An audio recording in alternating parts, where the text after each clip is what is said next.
ஈறுகளில் ரத்தமா? பல்லு வலியா? உங்கள் பேஸ்ட்ல உப்பு இருக்கா? உங்க பேஸ்ட்ல நீம் இருக்கா? வெங்காயம் இருக்கு. வெண்ணெய் அதை வச்சு தானடா பிறந்ததுலேருந்து விளக்கிட்டு இருந்தான். தேர்தல் நேரத்தில் 570 கோடி ஒரு கண்டெய்னர் லாரியில் பிடிச்சாங்கல்ல. நீ அநாத பணம் கேள்விப்பட்டிருக்க? அநாத பணம் எங்கேயாவது கேள்விப்பட்டிருக்க?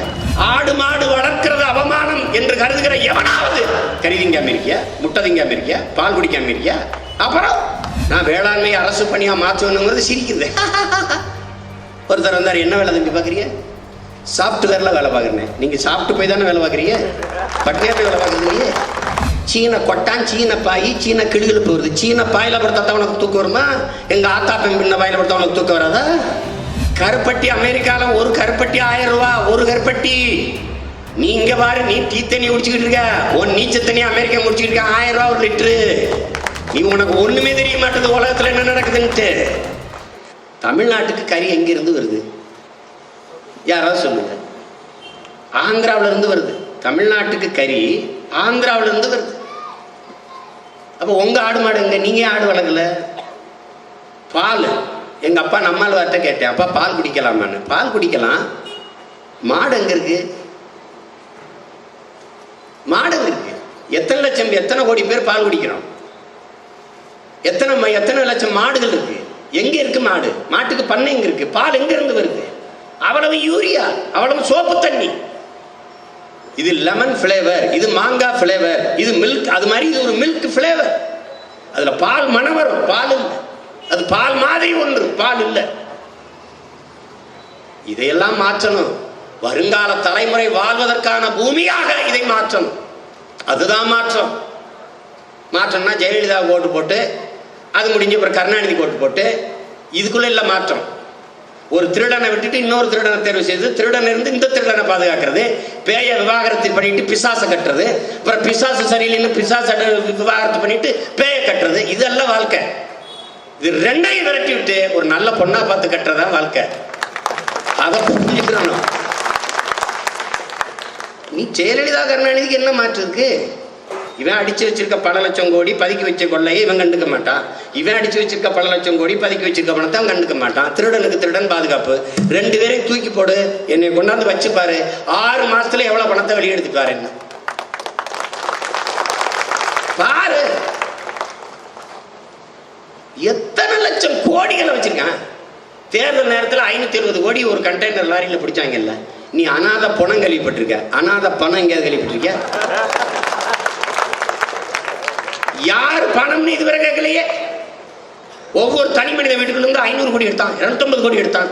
எங்க எடுத்தான்? ஏது பணம்? ஏதரா பணம்? ஒவ்வொரு பினாமிகள் அவர்கள் வீட்டில் எவ்வளவுனா எத்தனை ஆயிரம் பினாமி இருக்கான், யாருக்கு தெரியும்? இதெல்லாம் ஒழிக்கணும், மாற்றணும். தமிழ் படிச்சா வேலை. வேலை எப்படி கொடுப்ப? எனக்கு இல்லாத வேலையா? என்ன வேலை? விவசாயத்தை அரசு பணியா மாத்திர போறேன். வேளாண்மை விட்டு ஏன் என் பிள்ளை வெளியில போகுது? வேளாண்மை செய்து கேவலம்ங்கிறது வெளியில போகுது. ஆடு மாடு வளர்க்கறத என்னமோ இன்னைக்கு தானே ஆடு மாடு மேய்க்கிற மாதிரியும், ஆதியில் மனிதன் செய்த முதல் தொழிலே ஆடு மாடு வளர்த்தலும் வேளாண்மை செய்திருந்தாண்டா. அடிப்படையா தாண்டா. ஆடு மாடு வளர்க்கிறது அவமானம் என்று கருதுகிற எவனாவது கறி திங்காம இருக்கியா? முட்டை திங்காம இருக்கியா? பால் குடிக்காம இருக்கியா? அப்புறம் நான் வேளாண்மை அரசு பணியா மாற்றணுங்கிறது சிரிக்குது. ஒருத்தர் வந்தார், என்ன வேலை தம்பி பார்க்குறீங்க? சாஃப்ட்வேர்ல வேலை பார்க்குறேன். நீங்க சாப்பிட்டு போய் தானே வேலை பார்க்குறீங்க, பட்டினியா போய் வேலை பார்க்குறீங்க. அமெரிக்க அதிபர் உலக வல்லாதிக்கிற தலைவர்னா அவர் கையெழுத்து போட்டால் அரிசியும் பருப்பு விளைஞ்சி வந்துருமா வீட்டுக்கு? அங்கே எங்கள் ஆத்தாளப்பன்னு உழைக்கணும்படி உழுகணும்ல, நடனம்ல. அப்புறம் தம்பி, கார் இல்லைன்னு எந்த நாட்டிலையும் புரட்சி வந்ததில்லை தம்பி. நீரும் ஜோர் இல்லைன்னா எந்த நாட்டிலையும் புரட்சியை தடுத்தவன் இல்லை தம்பி. இதை நீங்க விளங்கிக்கிறணும். அந்த நிலைக்கு வந்துடக்கூடாது என் தேசம் என்பதற்காகவே வேளாண்மை அரசு தொழில். ஆடு மாடு வளர்ப்பது கவர்மெண்ட் எம்ப்ளாய், அரசு பணி என்று மாற்றம். ஆடு மாடு படிக்காத பிள்ளையே எங்க ஆசிரியர் பெருமக்கள் எப்படி திட்டாங்க? நீ எல்லாம் ஆடு மாடு மேய்க்கத்தான் லாய்க்கு. திட்டிட்டு அந்த ஆசிரியரே ஞாயிற்றுக்கிழமை கால் கிலோ கறிக்கு கால் கிடக்கு நிக்கிறாரே கசாப் கடையில். இங்க வானத்துல இருந்தா செப்பக்கறி தலைக்கறி தொடக்கறி எல்லாம் விழுகுது. அங்க ஆடை மேய்ச்சி கொண்டாந்து நாங்க தானே கட்டுறோம். ஒரு ஆடு 5000 ரூபா, 2 ஆட்டுக்குட்டியும் சம்பளம். பண்ணைகளை உருவாக்குவேன், அரசு மேய்ச்சல் நிலங்களை உருவாக்கி பண்ணைகளை போடுவேன். ஆடு மாடு வளர்த்தல் ஆடும் மாடும் அவமானம் அல்ல, வருமானம் நம் செல்வங்கள். கேடில் வெளிச்செல்வம் கல்வி ஒருவருக்கு மாடல்ல மற்ற எவை என்று எனது மறைவாடுது. மாடு என் செல்வம், நான் வளர்ப்பேன். உலகத்திலே அதிகமாக மாட்டுக்கறியை ஏற்றுமதி செய்த நாடு இந்தியா. பிங்க் ரெவல்யூஷன் என்று, ட்ரெடிஷன் மீட் என்று உலகத்தில் அதிகமாக மாட்டுக்கறி ஏற்றுமதி செய்து சம்பாதிக்குது. 2வது இடத்துல பிரேசில், முதலிடத்துல பால் ஏற்றுமதியில் பிரேசில், 2வது இடத்துல இந்தியா. தமிழ்நாட்டில் 3 லட்சம் கோடிக்கு பாலின் சந்தை மதிப்பு இருக்கு. ஆனா 26,500 சாராயம் விட்டு இந்த ஆட்சி நடக்குது. என்னுடைய பொருளாதாரம் சாராய பொருளாதாரம், இந்தியாவின் பொருளாதாரம் சந்தை பொருளாதாரம். சந்தை பொருளாதாரத்தை பின்பற்றுகிற, ஏற்றுக்கொள்ளுகிற, கடைபிடிக்கிற எந்த நாடும் வாழாது, வளராது. எந்த ஒரு தேசம் உற்பத்தி பொருளாதாரத்தை முன்னிறுத்தி போகிறதோ அந்த நாடுதான் வாழும், வளரும். எங்களுடைய பொருளாதாரம் உற்பத்தி பொருளாதாரம், அதுவும் பசுமை தற்சார்பு பொருளாதாரம். வேளாண்மையை முன்னிறுத்தி அடிப்படையாக கொண்ட பசுமை தற்சார்பு பொருளாதாரம். இப்படி ராமநாதபுரம் புறம் கருவமுள்ளா இருக்கும் பாக்கிற நீ வந்த 6 மாசத்துல போர்க்கள நடவடிக்கைகளை தூக்கி வீசிடும். சிம்மக்கர மரவத்தெல்லாம் எங்கும் தேக்கு சவுக்கு, சாலையின் இருமருங்கும் பனை. பனைனா நினைச்சுதான் பிச்சைக்காரன் பனை மரத்தை பத்தி பேசிட்டுக்கிறான்ட்டு. சீன கொட்டான், சீன பாய், சீன கிடுகிழு போகுது. சீன பாயில படுத்தா உனக்கு தூக்கம் வருமா? எங்க ஆத்தா பெண் பின்ன பாயில படுத்தா உனக்கு தூக்கம் வராதா? கொல்லாத்தையும் மாத்துவேன். பதநீர் தேசிய பானம், கல்லு தேசிய மதுபானம். கருப்பட்டி அமெரிக்கால ஒரு கருப்பட்டி 1000 ரூபா, ஒரு கருப்பட்டி. நீ இங்க பாரு, நீ டீ தண்ணி குடிச்சுக்கிட்டு இருக்க, உன் நீச்ச தண்ணி அமெரிக்கா குடிச்சுக்கிட்டு இருக்க, 1000 ரூபா ஒரு லிட்டரு. நீ உனக்கு ஒண்ணுமே தெரிய மாட்டேது உலகத்துல என்ன நடக்குதுன்ட்டு. உன்னோட வேப்பங்குச்சியில பல்லு விளக்கிட்டு இருந்த, வேப்பங்குச்சியில அதை விட்டுட்டு பிரஷ் போட்டா பல்லு முடிஞ்சிருச்சு. அவன் 4 வேப்பங்குச்சி 1000 ரூபாய்க்கு விற்கிறான் உரையில போட்டு. வேணா எடுத்து படம் இருக்கு, போய் தட்டி பாருக்கு. உள்ள உலகம் புறா நீ எதையும் பார்க்கறது இல்லை. அன்னைக்கு அடுப்பு கறியிலையும் அடுப்பு சாம்பல்லையும் வேப்பங்குச்சியை வச்சு பல்லு விளக்கிட்டு இருந்தோம். இன்னைக்கு ஈறுகளில் ரத்தமா, பல்லு வலியா, உங்கள் பேஸ்ட்ல உப்பு இருக்கா, உங்க பேஸ்ட்ல நீம் இருக்கா, வெங்காயம் இருக்கு, வெண்ணெய் அதை வச்சு தானடா பிறந்ததுன்னு விளக்கிட்டு இருந்தான். அதை பறிச்சுக்கிட்டு போய் பேஸ்ட் போடு, அதை போடு, இதை போடுன்ட்டு பூரா ஆடுது. இதை இதை இதை நாம சொல்லும்போது நக்கல் அடிக்கிறது. ஆடு மாடு வைக்க போறாராமே. ஆனா விவசாயம் இயற்கை விவசாயம் செய்யணுமா? ரசாயன உரம் போடக்கூடாதான். இயற்கை விவசாயம் ஆடும் மாடும் ஜானியும் முழுக்கையும் போட்டா தாப்பா இயற்கை உரம். அதை வளர்க்காம எப்படிப்பா கொண்டு வருவ? நீ பரமக்குடினா நீ பரமக்குடி விட்டு நீ மதுரைக்கு கூட வேலைக்கு வர வேண்டியது இல்லை. நான் இங்கே வேலை கொடுப்பேன். நீ எங்க கவலைப்படுற? தண்ணிக்கு எங்கே போவ? நான் தான் வெட்டுவேன். பல நூற்றுக்கணக்கான குளங்களையும் ஏரிகளையும் வெட்டி நீரை தேக்குவேன். எனக்கு வேண்டிய நீர் தேவையில்லை, நானே தண்ணீரை அடைஞ்சிருவேன். என்ன வருமோ போடுவேன். ஒண்ணுமே வராதுன்னா கொட்டமத்தை போடுவேன், ஆமணக்கு செடியை. அந்த கொட்டமத்துல இருந்தா விளக்கெண்ணெய் எடுக்கிறான். விளக்கெண்ணைங்கும் போது இவனுக்கு என்னமோ திட்டுற மாதிரி தெரியுது. பிரெஞ்ச் ஆயில்னா நல்லா இனிக்குது. பிரெஞ்ச் ஆயில் பயன்படுத்துங்க. அந்த விளக்கெண்ணெய் எடுத்தாலே போதும். என் ஆடு மாட்டுக்கு மேய்ச்சல் நிலங்களை உருவாக்கி அகத்தி மரம், வாகை மரம், வேப்ப மரம், புல்ல வளர்த்து விட்டா அது வாட்டுக்கு என் மாடு மேய்ஞ்சிட்டு வரும். நான் தான் வாங்குற வச்சுக்கிட்டு தூக்குச்சீட்டில் பழைய சொரத்துக்கு போய் மேய்க்க போறேன். முள்ளு கம்பியை போட்டுருவேன். அப்புறம் ஒரு 10 அடி தள்ளி இங்கே ஒரு முள்ளு கம்பி. நீ வேடிக்கை பார்க்குற இங்கே நின்று தான் பார்க்க முடியும். கொட்டாச்சியை போடுறது, கல் எடுத்து போடுறது, கருவியில் பார்த்துட்டே இருப்பேன். மண்டையிலே போடுவேன். ஓங்கி போய் பார்த்தீங்கன்னா போயிடணும். அங்கே எல்லாரும் கண்ணாடி அறையில், குளிர் விட்டின அறையில் பிள்ளைகளை உட்கார வச்சிருக்கேன். படித்த பிள்ளைகளை நான் உட்காந்து பார்ப்பேன். 100 ஏக்கருக்கு 25 ஏக்கரில் குளம், 50 ஏக்கருக்கு 10 ஏக்கரில் குளம். எல்லாம் நீரை தேக்கி சுற்றி மரங்களை வளர்த்து வைப்பேன். என் பிள்ளை அது வாட்டுக்கு மேய்ஞ்சிட்டு போய் தண்ணியை குடிச்சு வரும். அது சாணி போடும். அப்படியே எடுத்துக்கிட்டு வந்தோம். அப்படியே ட்ரக்கில் தூக்கிட்டு போவோம்.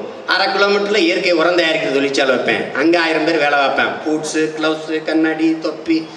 அங்கேயே மருத்துவமனை வச்சுருப்பேன். எல்லாருக்கும் சோதனை. ஆடு மாடுகளுக்கு வருத்தம் பார்க்குற வெட்டினியர் டாக்டர் அங்கேயே குடியிருப்பு கட்டி அங்கேயே வச்சிருப்பேன். இவன் கேட்குறேன், நீ ஆடு மாடு மேய்க்கிறதா இதாகிருவியா, வேளாண்மை செய்கிறதா அரசு பணியாக மாற்றிருவியா? டேய், சாராயம் ஊற்று குடிக்கிறவன் கவர்மெண்ட் எம்ப்ளாய் இருக்கும்போது உலகத்துக்கு சோறு போட எங்கள் ஆத்தாள் அப்பனும் அரசு பணியாளராக கூடாதடா. 50 பள்ளி பிள்ளைகளுக்கு பள்ளிக்கூடத்து பிள்ளைக்கு 50 பேருக்கு சோறாக்கி போடுற ஆயா அரசாங்க ஆயாவா இருக்குடா. அத்தனை பேருக்கும் சோறு போடுற எங்கள் ஆத்தாள் அப்பனும் அரசாங்க பணியாளராக கூடாதடா. ஆடு மாடு மேய்க்கிறதே அரசு பணியா? என்னை எச்சரிக்கிறது. ஆடு மாட்டுக்கு ஊசி போடுற டாக்டர் வெட்டினரி டாக்டர் அரசாங்க டாக்டரா இருக்கலாம். ஆடு மாடு மேய்க்கிற எங்க ஆத்தாளப்பன் அரசாங்க பணியாளர் கூடாதா? எப்படி இருக்கு பாரு. தமிழ் என்பது பெரும் மொழி அல்ல. தமிழ் என்பது தமிழ் இனத்தினுடைய உயிர். தமிழ் நமது முகம், தமிழ் நமது அடையாளம். உங்கள் முன்னால் பேசிக்கொண்டிருக்கிற உங்கள் பிள்ளை சீமான் முகம் சிதைந்து இறந்து போனால் எப்படி என் பிணத்தை அடையாளம் காட்ட முடியாதோ அப்படி என் மொழி சிதைந்து அழிந்து போனால் என் இனத்தை யாராலும் அடையாளம் காட்ட முடியாது. எனவேதான் தமிழ் எங்கள் முகம் என்று சொல்கிறோம். உங்கள் முன்னாடி இன்று பேசிக்கொண்டிருக்கிற சீமான் பார்த்த மாத்திரத்தில் இன்ன சாதி சொல்லிவிட முடியாது. நான் என்ன மதம் எவருக்கும் தெரியாது. ஆனால் நான் யார்? என் வாய் வழியே வருகிற என் தாய்மொழி தமிழ் என்னை அடையாளப்படுத்துகிறது. நான் தமிழன். எனவே தமிழ் என் அடையாளம். அமெரிக்காவுக்கு செல்கிறேன், ஆஸ்திரேலியாவுக்கு செல்கிறேன், பிரான்ஸுக்கு செல்கிறேன், ஜெர்மனிக்கு செல்கிறேன், ரஷ்யாவுக்கு செல்கிறேன், உலகத்தில் இன்னவர நாடுகள் எல்லா நாடுகளுக்கும் செல்கிறேன். ஒருவன் நம்மை பார்க்கிற போது நீங்கள் யார் என்ற கேள்வியை எழுப்புகிறார். அதுக்கு என்ன அர்த்தம்? நீங்கள் எந்த மொழியில் பதில் சொல்கிறீர்கள் என்று பார்க்க. நான் சீமான் என்றால் இவன் தமிழன் என்று புரிந்து கொள்வான். ஐயாம் சீமான் என்றால் என் பிறப்பை சந்தேகப்படுவான். யாரு கருப்பாருங்க, யார் வெள்ளக்கார மாதிரி இல்லை, என்ன வேற மொழியில பேசிட்டு இருக்கிறான்னு நினைப்பான். அதனால் தான் தமிழ் எங்கள் அடையாளம் என்று சொல்லுவோம். அமெரிக்காவில் போய் பூவாரினா ஐயாம் இந்து கொடமண்டு, ஐயாம் இஸ்லாமிய, ஐயாம் கிறிஸ்தவன்லாம் பேசிக்க முடியாது.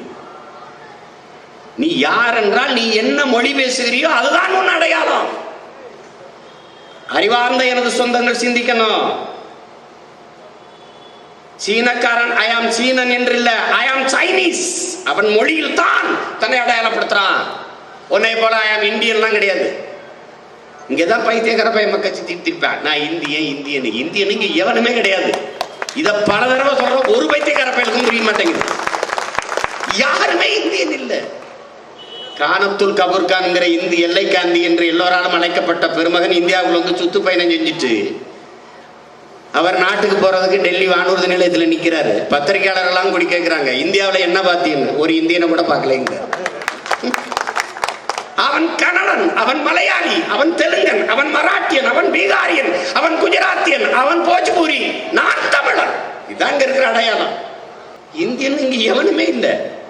நான் தமிழன், அவன் மலையாளி, அவன் கன்னடன், அவன் தெலுங்கன், அவன் துளுவன்.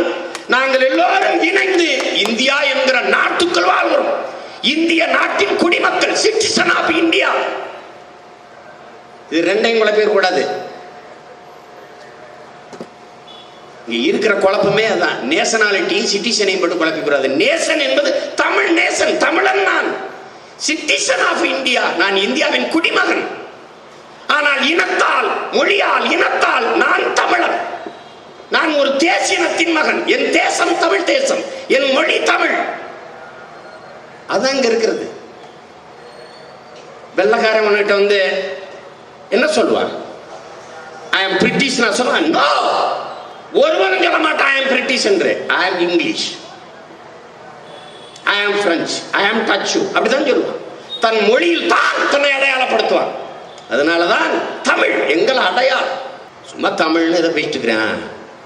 இதை படிச்சா சோறு கிடைக்குமா, இதை படிச்சா வேலை கிடைக்குமா, இப்படி கேட்கறது ஒரு அவமானமா இல்லையா, ஒரு இழிவா இல்லையா? நாயும் பண்ணியும் சோறு திங்குது, இங்கிலீஷ் படிச்சுட்டு தான் சோறு திங்குதா? அதுவா? தமிழ் நமக்கு வேலை, நமக்கு வருமானம், நமக்கு சம்பளம், அது அல்ல. தமிழ் நம் உயிர், தமிழ் நம் அடையாளம். அதை புரிந்து கொள்ளணும்.